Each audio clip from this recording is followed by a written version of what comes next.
And hello guys, once again, welcome back muli sa ating channel, panibagong araw at panibagong issue at ipag-uusapan ngayon. Kamusta ang ating mga sulit Jomcar fans? Kamusta yung mga Kalingap supporters natin dyan? Happy Sunday po sa inyong lahat and mag-ingat po kayo palagi kung saan kayo naroroon ngayon.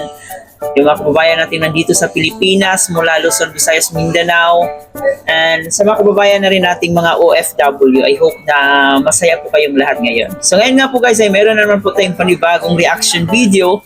Patungkol nga po ito sa mga taong tanong ng tanong about po sa pag-aaral ni Carla Bells, kung kamusta na raw.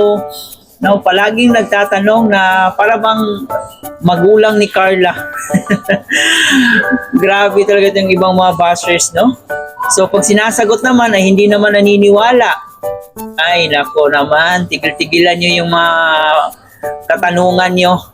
No, palaging nagtatanong. Yung iba sinasabing hindi na daw nag-aaral si Carla.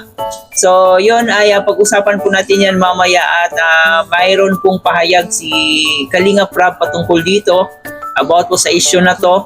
So, atin din yang mapanood. Pero bago ang lahat, shoutout muna tayo sa ating ama ng Kalingap, Kuya Val Santos Matubang at Edna Vlog in Kalingap Rab. Supportahan po natin ang mga keyboys, Kalingap partners, mga charity vloggers sa Pilipinas na tumutulong sa ating mga kababayang mahihirap.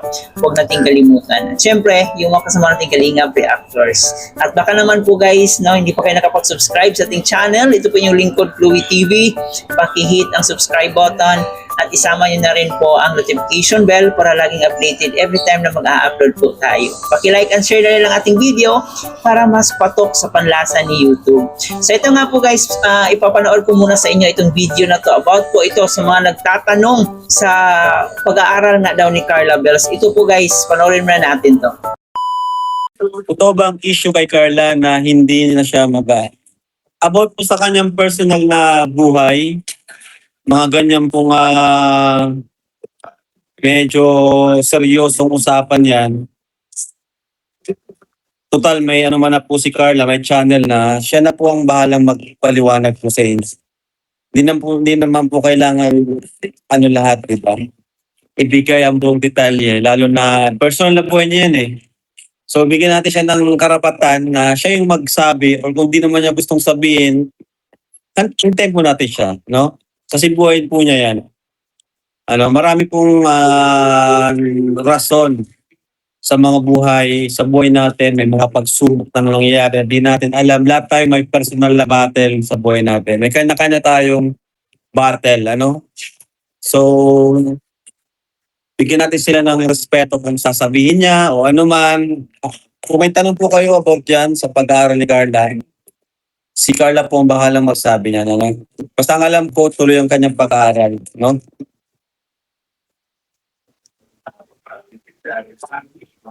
Ako nga po mismo na nagpapaaral sa kanya. No?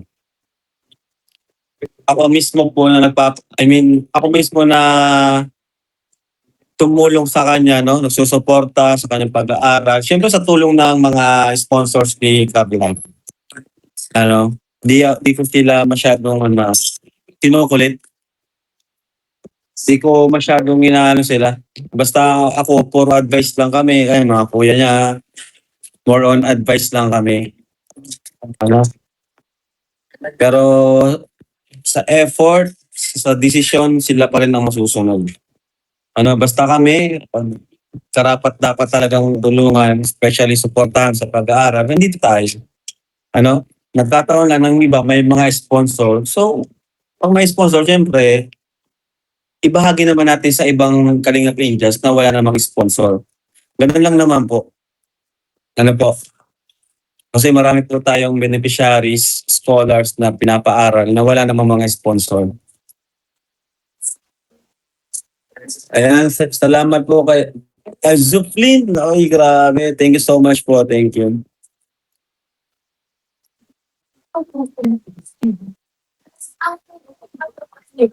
Ayan. So bukas po, birthday ni Baby Jocks. Maka-start po kami na maaga.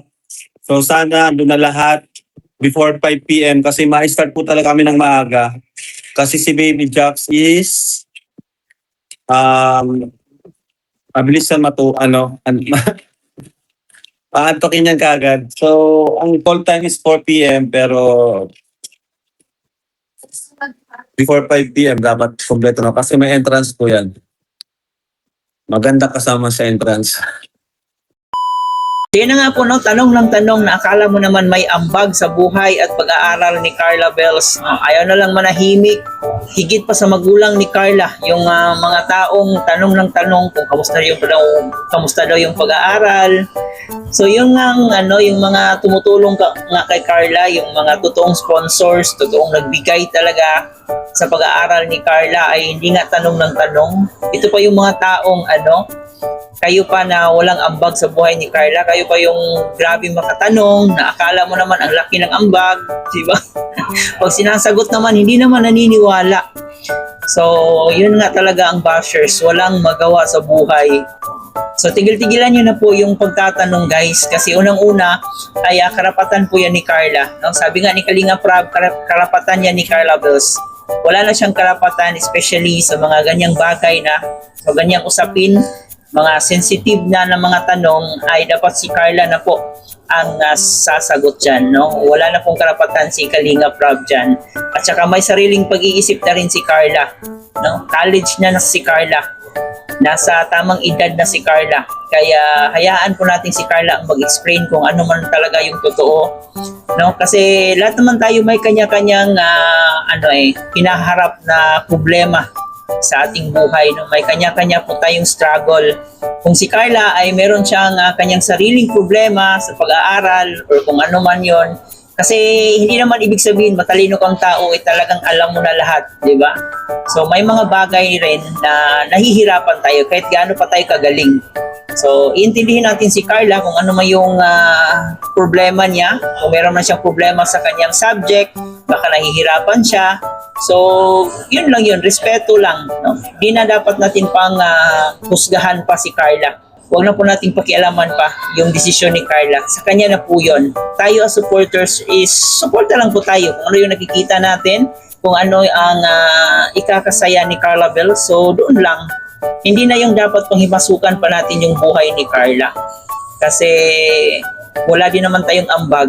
No? Kung meron mang dapat may mag-question, may magtanong sa kanya pag-aaral, yung magulang niya at saka yung mga taong tumulong talaga sa kanya, yung mga nagbigay financially. So sila yung may karapatang magtanong. Yung mga walang ambag, no, manahimik na lang, wag na lang magtanong ng tanong kasi nakakairita. At saka sabi ni Kalinga Prab, may may channel na si Carla Bells. So doon kayo magtanong sa kanya. So kung sasagutin man kayo ay mabuti, pero kung hindi, huwag kayong mangulit, no? Kasi may hangganan ang lahat ng bagay, no? Hindi lahat ay dapat ipaalam natin sa public. At saka common sense na rin, hindi lahat ng bagay dapat nating alamin. Kasi kahit vlogger po sila, kahit influencer sila, ay syempre bibigyan din natin sila ng privacy. So yun lang yun. At yun na nga po, meron pong panibagong issue ngayon na hindi daw nakadalo si Carla dito sa birthday party ni Jax. So panigurado, ito na naman yung bibigyan nila ng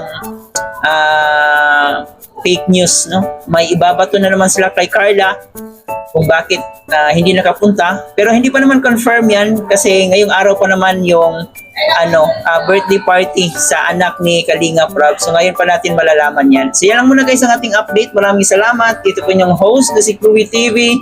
Thank you for watching.